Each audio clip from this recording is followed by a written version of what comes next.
I'm supposed to press record. What am I supposed to do? Oh, press play. Okay. Here we go then. Let's see what happens when I press on. This one? Okay, thank you. God's sake. Here we go.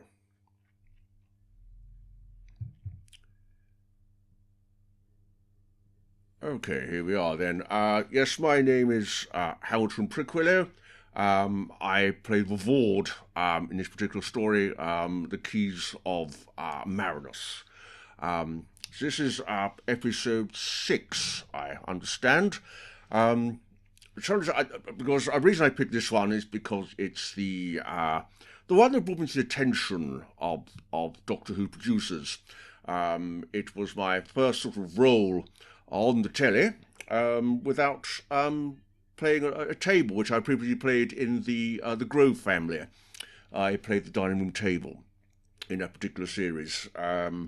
Yes, so here we are. Anyway, the Keys of Marinus, and yes, it was a very happy time for me playing this. Oh yes, there we are. Terry Nation wrote this one.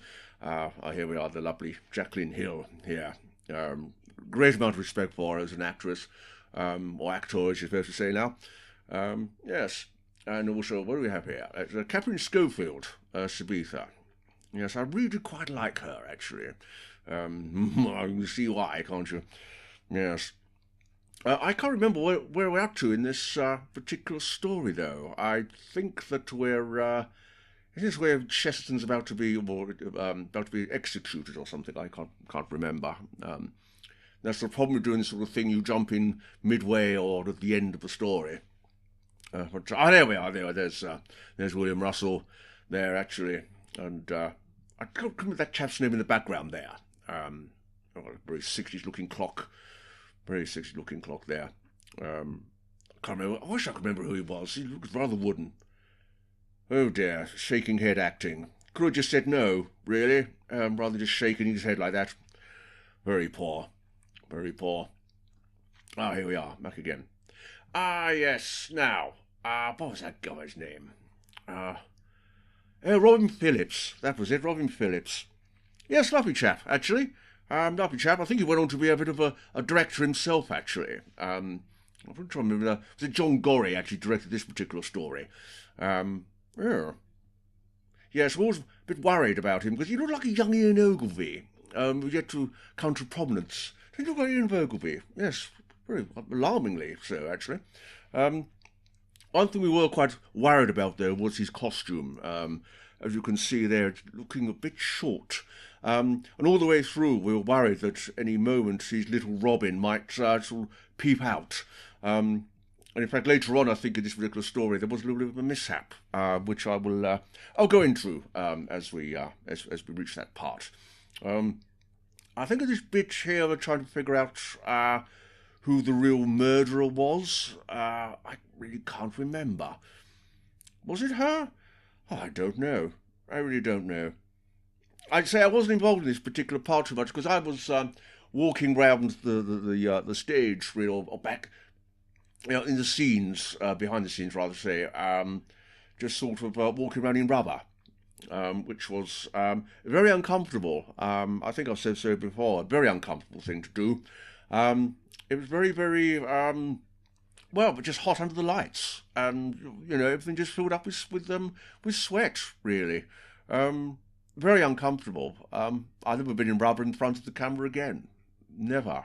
Can't see much about behind it. There you are. Yeah, so here we are. So they've left her there. Let's watch this. I think we're going to see some evil acting coming up now, if I remember rightly. Oh yes, looks up to no good. See? Told you so. Up to no bloody good. Ah, yes, she's laughing away to herself there. Oh dear. And what's happening now? She's she's got Susan tied up in the back there. Oh dear. What was her name? I can't remember her name. As I say, my memory's just getting worse and worse. Caroline Ford. That's correct. That's absolutely correct. I have a little prop there, see. Looks a bit weird though, because that her house here looks rather 1960s, and that's very futuristic. It doesn't really go, does it? Yeah, well, it's the budget of the time, I suppose. I'm not here to slag the thing off. It's about my happy memories of working on this. But at the moment, I wasn't here. I was round the back preparing for my role later on, which I had to. Well, I forced my way to the front on it because my one of my fellow actors, well, basically had a bit of a whoopsie episode. Really, he didn't really want to get involved with an explosion at the end. So I put myself forward. It's the kind of thing you must do if you want to get ahead in acting. You see. But yeah, that's exactly what I did. That's exactly what I did, and it paid off handsomely for me, really. Obviously, you're not going to see this right now, but I did have a bit of not so much an argument with the director John Gorey. I was just really. Was he pulling out of that drawer? Oh, thank heavens for that! It was a ray gun. I thought we'd better see her private life there for one moment. Oh dear.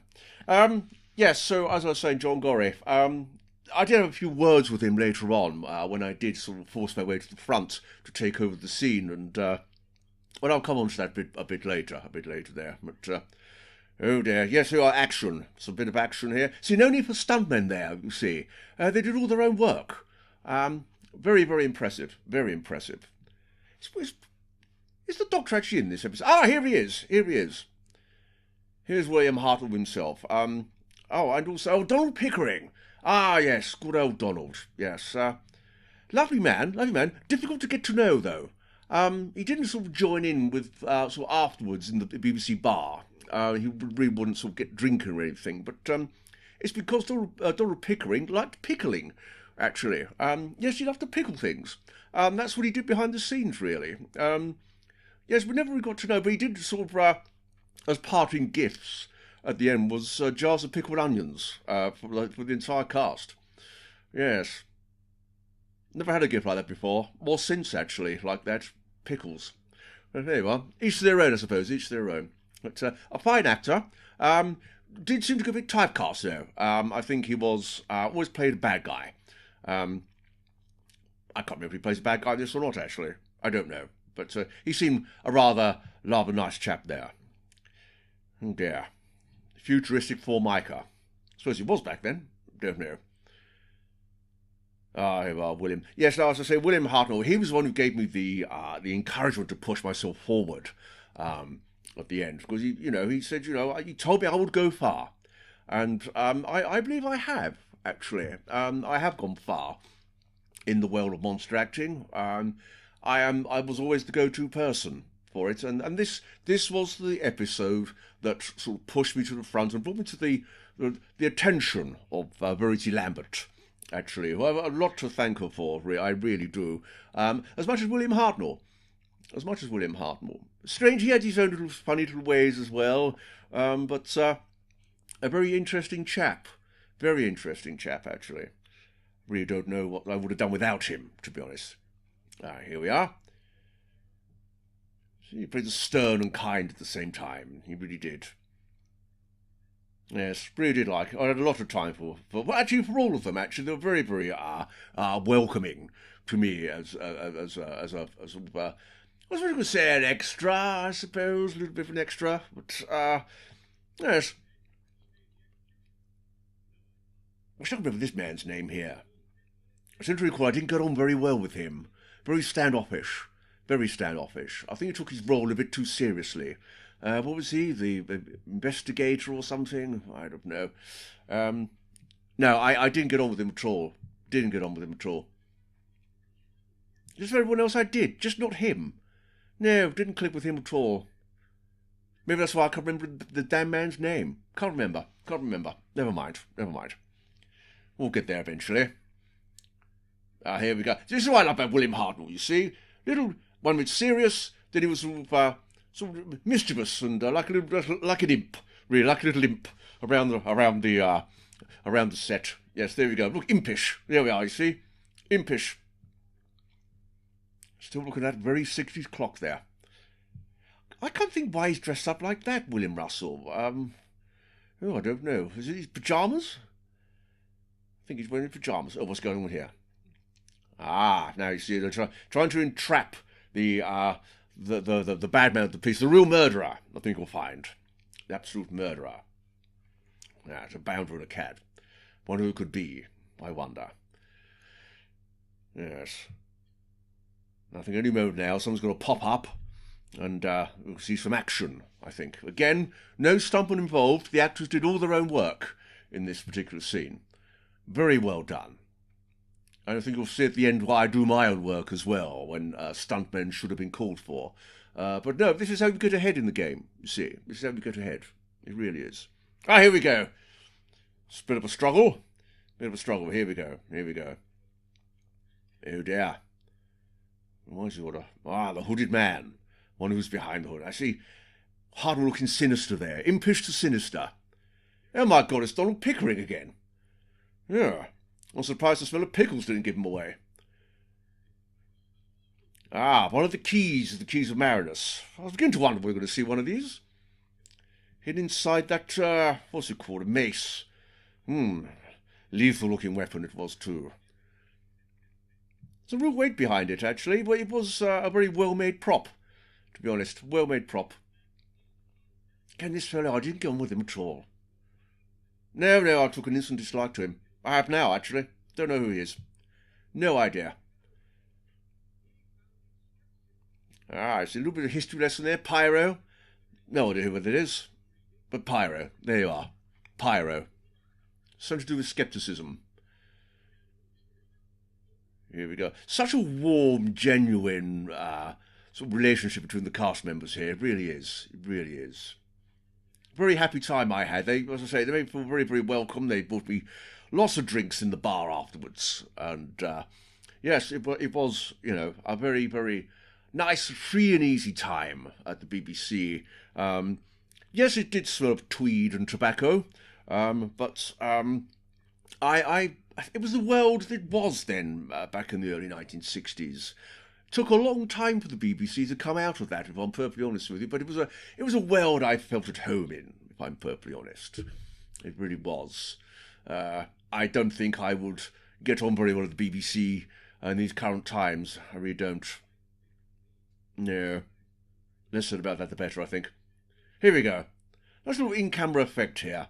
We say goodbye to the companions as they jaunt across somewhere else in Marinus. Ah. I think it's the last we see of this fellow as well. Again, can't think of his name. No, it's just not coming to me. Or the other chap either, actually. Yeah, absolutely no idea. Oh God, this scene does drag on a little bit, doesn't it? Come on, get on with it. It's just so I remember. Nice little model work here. That little pyramid, there was actually, a sexual Toblerone, actually. That to film it very, very quickly. Before it melted under the studio lights. Ah, here I am, standing behind Robin Phillips there. That's me. There we are, look at me there. Just commanding the scene. Commanding it. There I go. Ah, yes. That brings back so many memories. That really does bring back memories. Oh, dear. Though if I had my way, I would have played the lead Voord. Here we go. Look, idiot there. Trips up. Ruined the whole scene. Absolutely ruined it. I held the door open perfectly there. And he just walks in and trips up. Bringing in the lovely Catherine Schofield. I like the haughty acting here. Very haughty. Yes, I like that. Yes, I was annoyed at that man tripping up. He was going perfectly, and then he ruined it with his foolishness. See, you need to understand where you're going on set. That's the problem, you see. He didn't know where he was going. You need to rehearse, and he wasn't doing it. Fool. I remember having a lot of arguments with this man here as well, because I thought he was overacting all the way through this. Lots of shouting through the mask. There was absolutely no need to do that. He could have just emoted a bit more. Ah, here you are, see? There's me threatening Robin Phillips there. Schofield? Who's Robin Schofield? No idea. See? Overacting his way through the mask. Absolutely no need for it. Absolutely no need. You see, with me, with the knife there, it was subtle. My threats were subtle. I didn't resort to shouting. You see? It's the mark of a great actor. I mean, I do say so myself. It really is. Shout, shout, shout all the time. See, I disagree with this line. My creatures to kill her. I see. That was referring to me as a creature, and I really didn't like that. I didn't appreciate that at all. As an actor, you want to be treated with respect. To just know as a creature. Oh dear, acting again there. Oh dear. Still, it did us a time because all we had was one take. One take gory, they called the director. They really did.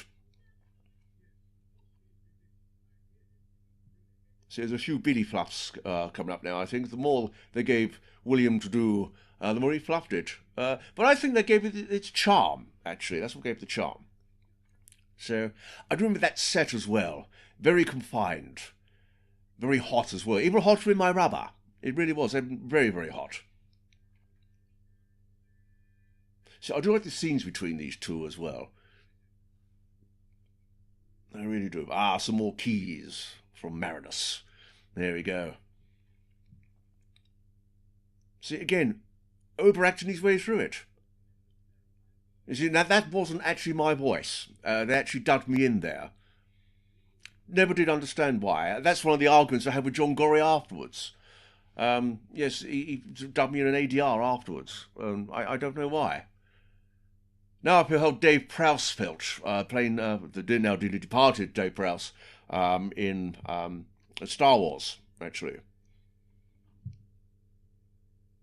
So I do feel it sort of robbed the character of my, my sort of subtleties, I would say. Again, overacting. Dear, oh dear. So I would have played it completely differently. I really would have done. See, now, I come into set because I have to play another Voord.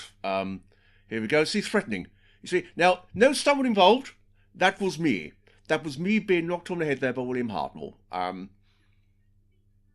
See, now that's the way to do it. It really is. Trouble was, though, what I could smell now, even then it reminds me now, just smell the smell of Donald Pickering's pickles. The whole bloody place stank of vinegar afterwards. It really did. Shame, lovely fellow. Just overpowering smell of vinegar. And onions. And dill pickles. So you didn't quite get the camera right there. Meant to split the two of them up with the bars of the window there. Keeps covering up Captain Schofield's face. But again, one take, that's all they had. They didn't have time to remount and do it again. Those, that was the well, you did it. Now here we are, back to some acting again, overacting again. Here we go, look.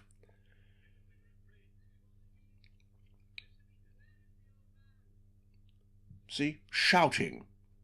You shout too much, man. What was his name? Was it Martin Court? Was that his name?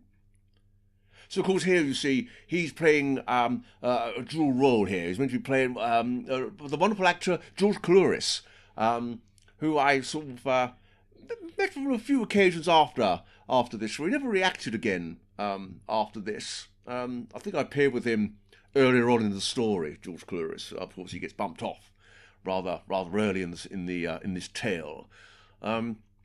Wonderful man. Told me a story once about he did an episode of Hancock's Half Hour on Television with Tony Hancock. I think it was the Missing Page, I think it was. And yes, he said Hancock, very, very strange fellow, took his sort of comedy very, very seriously. But off camera, he likes to play practical jokes on people, which actually took it a bit method as well. I think it says method comedy acting. So he removed the last page from everyone's script. And the whole thing was just sort of workshopped at the time and improvised. Yes. There's no fact that. Poor old Hancock. Ah, she's given up the key. Thinks he's given it to the right man there. Ooh, bloody fool, Chesterton. Dear, oh dear, yes, triumph. You're going to triumph on your own, aren't you? Bound with a cat. Though how they couldn't tell that was the wrong person, I really don't know. I think they deduce it, don't they? Oh dear, look. See, struggled to get the bloody hood off. See, I would never have done that. See, again, rehearse, rehearse, rehearse. Here I am. Dubbed in again. I see, he thinks he's got the right key. But he hasn't. He hasn't got the right key. Yes. A young man there, I was, full of vim and vigour. And, yes, so grateful to Bertie Lambert and William Hartnell for giving me the leg up that I needed at that point in my career, because I must admit I was at a bit of a low point, really. I was at a bit of a low point. The Grove family had finished some considerable years earlier, and playing a dining room table as I did in that. Yes, boy, it didn't allow you to do too much, really, in the acting stakes. So I was very, very pleased to get this. And of course also to Mervyn Pinfield, who I got drunk. That's how I secured the role in the first place. Dear old Mervyn. But, yes.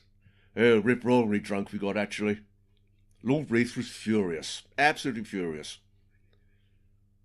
Still, never mind. Halcyon days. Actually, I must recall that most of my time on Doctor Who was one big drunken blur, to be honest. Not so much from Hartnell. Serious man off camera, took his craft very, very seriously. So did Pertwee, as did Pat Troughton. Tom Baker, on the other hand, was a marvellous drinking companion. Yes. No, I'm not surprised I couldn't find a way through this bloody set. Cramped, hot. It really was. There's a lovely scene coming up here. Just watch me here. Here we go, look. Casting my shadow. Commanding the scene. Yes. Oh, stop shouting at me. Here we go. Now, this is the role. This is the part where I stepped up to the challenge. There was meant to be another actor performing this part with Martin Court here, but he just went. He had, as I say, a bit of a whoopsie episode because he didn't want the explosion to go off near him. So I just said, well, I'll do it. I will do it. No need for stuntmen. See, here we go. Over-emoting as he puts the key in. Oh dear, I would have said it so different. And I didn't like the way this shot was framed. I was behind that bloody scaffold pole. There you are, you see? 2 explosions went off near me there. 2. Did I make a fuss about it? No, I didn't. I just got on with the job. And that's what you have to do in this business. And that was it. That was me finished with this particular episode. Here we just have the whole story being wrapped up here. Now a nice little scene with Hartnell. See, he did play these parts very, very well, these scenes very well. Yes, lovely man. Really was a lovely man. Greatly missed. Oh, yes. Ha. Oh, I did think Catherine Scoville was lovely. I really did.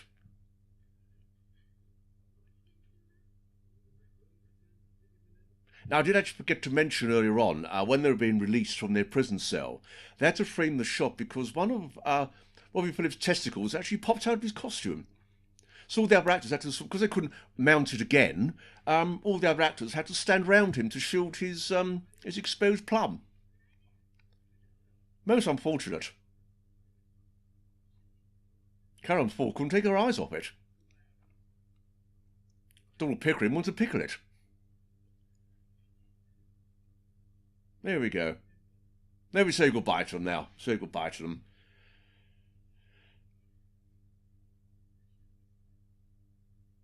Yeah, yes, we'll miss them too. And we miss you too as well, Jacqueline. We really do. We miss this TARDIS crew. And another nice little model shot coming up now. Yes, there we go. So you couldn't tell the difference. You really couldn't. Between that and the real thing. Oh, well, there we are. I think this is it. That's another section of Toblerone there. The other one melted.